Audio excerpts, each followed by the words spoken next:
왜 하나님은 나를 시험하실까? 암 선고를 받았습니다. 사업이 무너졌습니다. 가장 사랑하는 사람을 잃었습니다. 기도하던 사람에게 찾아온 고난입니다. 믿음으로 살았는데 왜 이런 일이 생길까요? 하나님, 제가 무엇을 잘못했습니까? 이것이 징벌입니까? 많은 사람들이 고난을 징벌로 해석합니다. 뭔가 잘못해서 벌을 받는다고 생각합니다. 숨겨진 죄가 있어서 심판받는다고 여깁니다. 하지만 성경은 전혀 다른 이야기를 합니다. 욥을 보십시오. 하나님은 그를 순전하고 정직하여 하나님을 경외하며 악에서 떠난 자라고 소개하셨습니다. 완벽한 사람이었습니다. 그런데 그에게 엄청난 고난이 찾아왔습니다. 친구들이 찾아와 말했습니다. 욥, 내가 뭔가 잘못했겠지. 회개해. 숨긴 죄를 자백해. 하지만 그들은 틀렸습니다. 욥의 고난은 징벌이 아니었습니다. 하나님은 욥을 신뢰하셨기에 그를 시험하신 것이었습니다.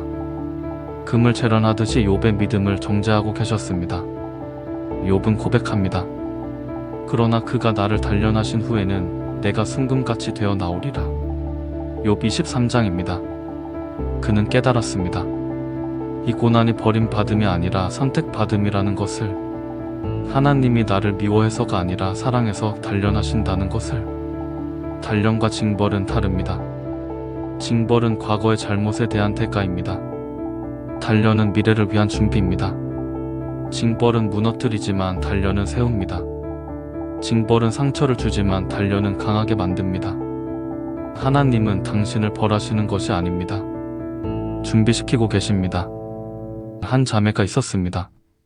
오랜 불임으로 고통받았습니다. 매달 찾아오는 실망, 주변의 시선, 마음속 자괴감. 하나님께 울부짖었습니다. 왜입니까? 제가 뭘 잘못했습니까? 그 시간 동안 그녀는 부서졌습니다.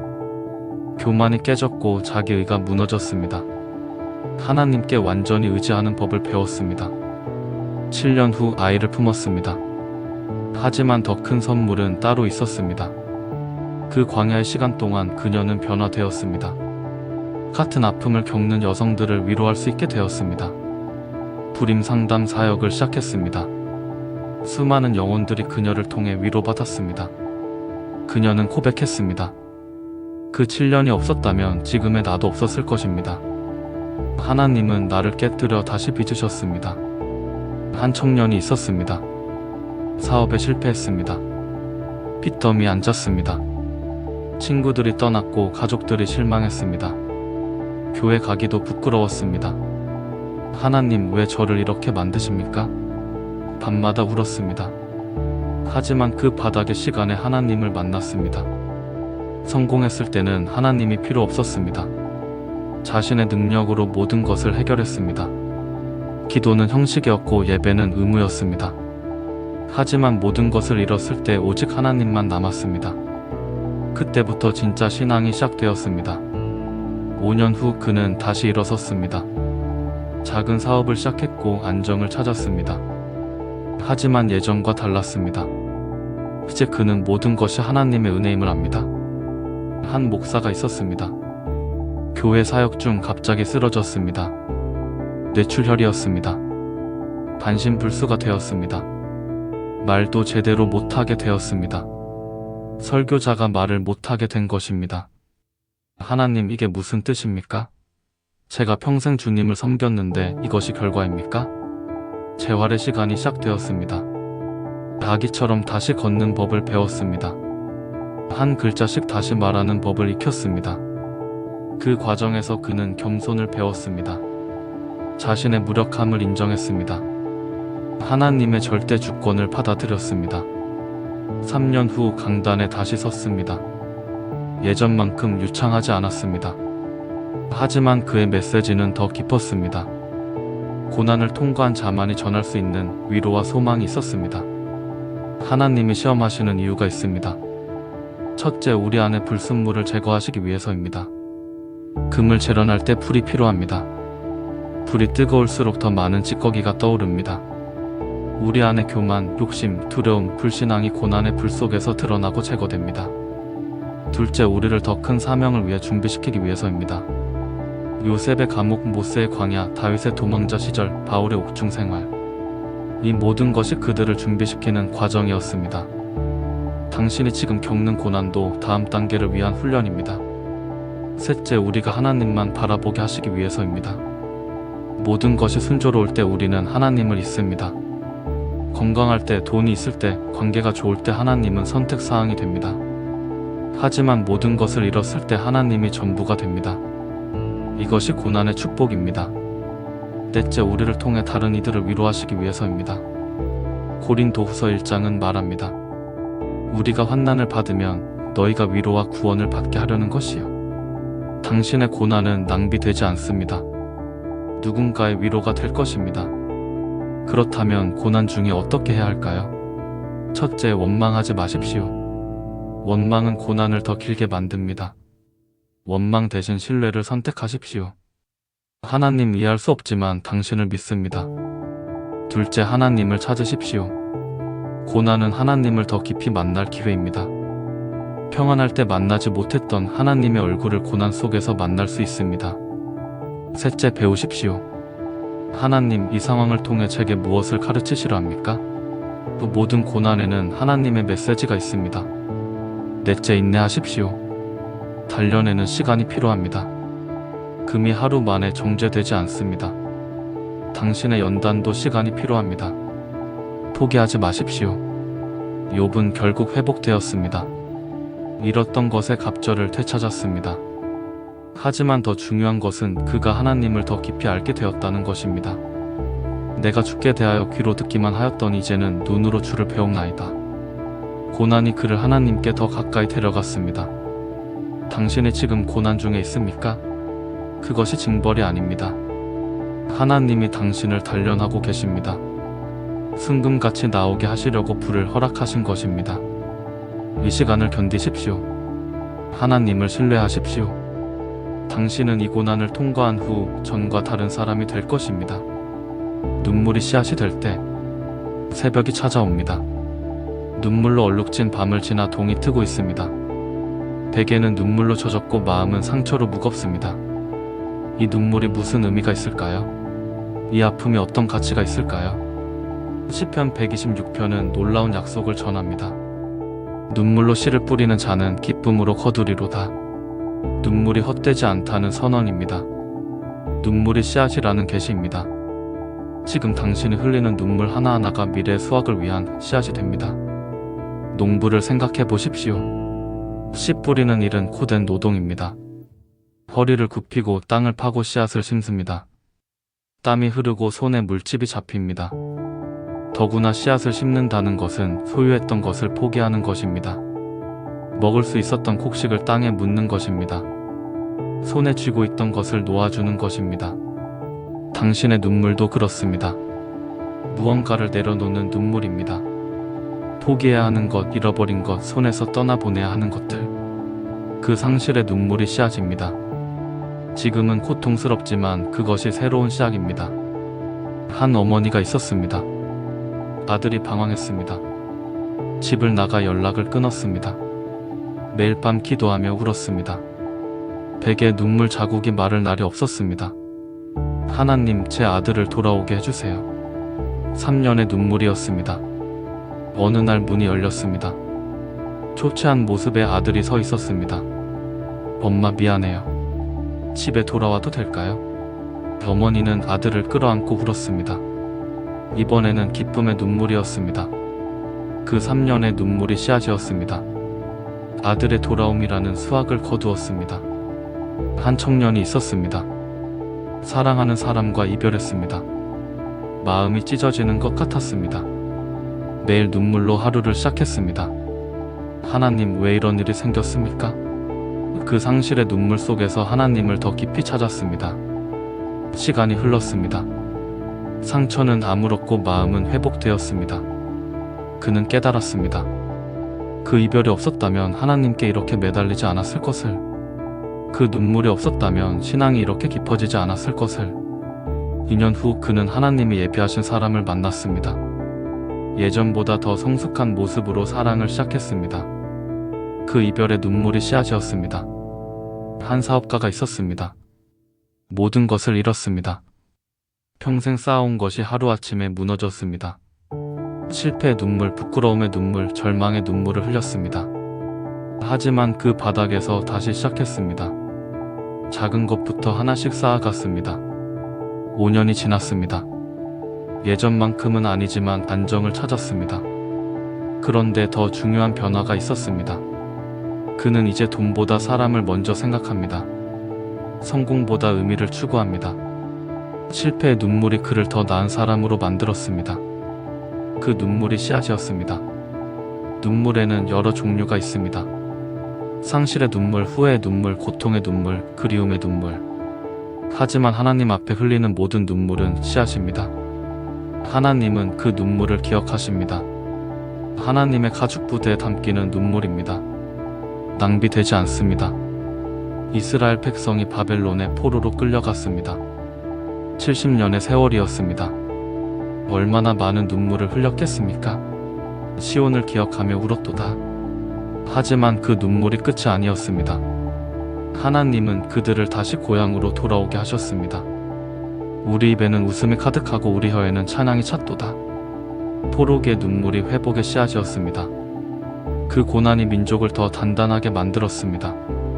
우상 숭배를 버리게 했습니다. 하나님만 의지하는 믿음을 키웠습니다. 눈물로 뿌렸지만 기쁨으로 거두었습니다. 예수님도 눈물을 흘리셨습니다. 나사로의 무덤 앞에서 우셨습니다. 예루살렘을 바라보며 우셨습니다. 겟세마네에서 피땀을 흘리셨습니다. 그 눈물이 십자가로 이어졌고 십자가는 부활로 이어졌습니다. 눈물이 구원의 씨앗이 되었습니다. 당신이 지금 눈물을 흘리고 있습니까? 그 눈물을 부끄러워하지 마십시오. 그것이 약함이 아닙니다. 그것이 끝이 아닙니다. 하나님은 그 눈물을 보고 계십니다.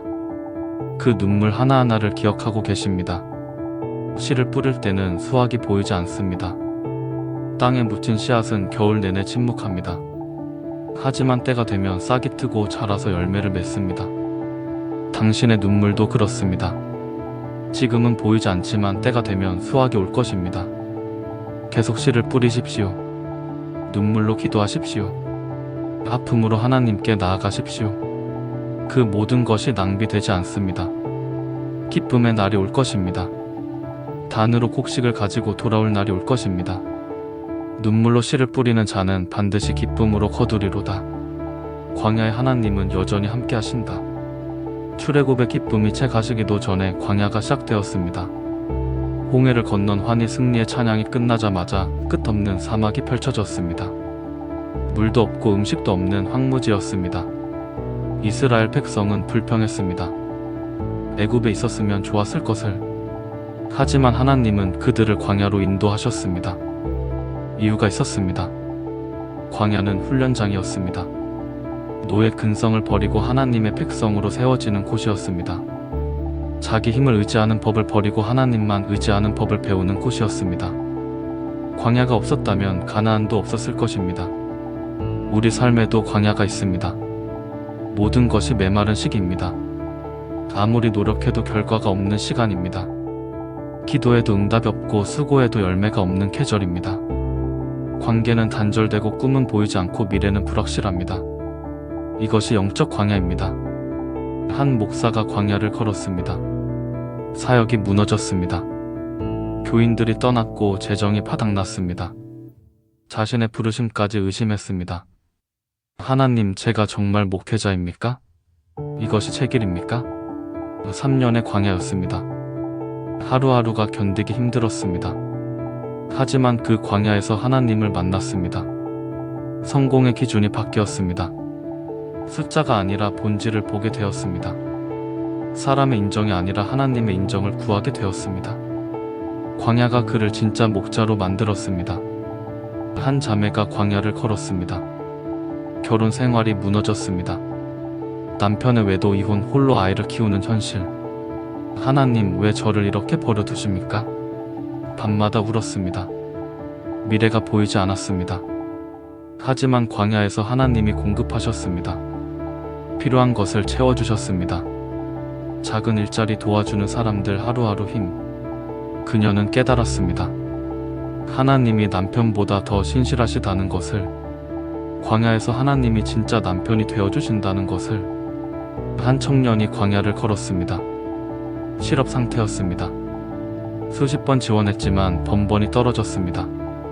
친구들은 취업했고 자신만 뒤처진 것 같았습니다. 하나님 제게 길이 있습니까?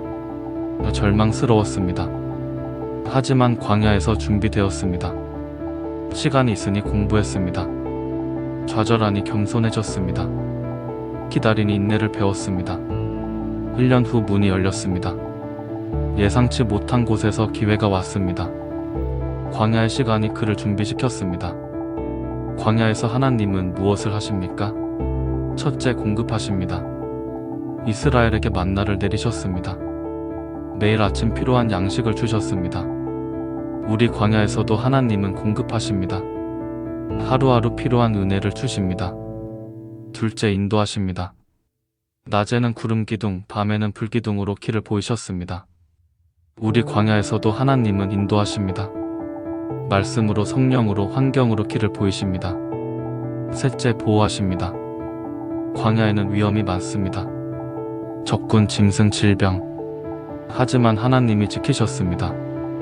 40년 동안 옷이 헤어지지 않고 발이 부르트지 않았습니다. 우리 광야에서도 하나님은 보호하십니다. 넷째, 훈련하십니다. 광야는 학교입니다. 신뢰를 배우고 순종을 익히고 인내를 기르는 곳입니다. 광야를 통과하면 다른 사람이 됩니다. 더 강하고 더 깊고 더 성숙한 믿음을 갖게 됩니다. 광야에서 해야 할 일이 있습니다. 첫째, 불평하지 마십시오. 이스라엘은 불평하다가 40년을 광야에서 보냈습니다. 불평은 광야를 더 길게 만듭니다. 감사를 선택하십시오. 하나님, 이 광야도 감사합니다. 둘째, 뒤돌아보지 마십시오. 이스라엘은 애굽을 그리워했습니다. 노예였지만 먹을 것은 있었다고 생각했습니다. 하지만 과거로 돌아가는 것이 답이 아닙니다. 앞을 보십시오. 하나님이 약속하신 곳을 바라보십시오. 셋째, 매일 만나를 거두십시오. 어제의 만나로는 오늘을 살 수 없습니다. 매일 하나님께 나아가십시오. 매일 말씀을 읽으십시오. 매일 은혜를 구하십시오. 넷째, 동행자를 기억하십시오. 광야를 혼자 걷는 것이 아닙니다. 같은 길을 걷는 사람들이 있습니다. 서로 격려하고 함께 기도하십시오. 공동체가 광야를 견디는 힘입니다. 다섯째, 목적지를 잊지 마십시오. 광야는 끝이 아닙니다. 가나안으로 가는 과정입니다. 하나님이 약속하신 곳이 기다리고 있습니다. 그곳을 바라보며 걸으십시오. 광야가 영원하지 않습니다. 이스라엘도 결국 요단강을 건넜습니다. 40년의 광야가 끝나고 약속의 땅에 들어갔습니다. 당신의 광야도 끝날 것입니다. 하나님이 정하신 때의 광야는 끝나고 새로운 단계가 시작될 것입니다. 지금 광야를 걷고 있습니까? 메마르고 힘듭니까? 끝이 보이지 않습니까? 하지만 두려워하지 마십시오. 광야의 하나님은 여전히 함께 하십니다. 당신을 버리지 않으셨습니다. 인도하고 계십니다. 공급하고 계십니다. 보호하고 계십니다. 이 광야를 통과하면 당신은 더 강한 믿음으로 약속의 땅에 들어갈 것입니다. 포기하지 마십시오. 계속 걸으십시오. 광야의 하나님이 당신과 함께 하십니다.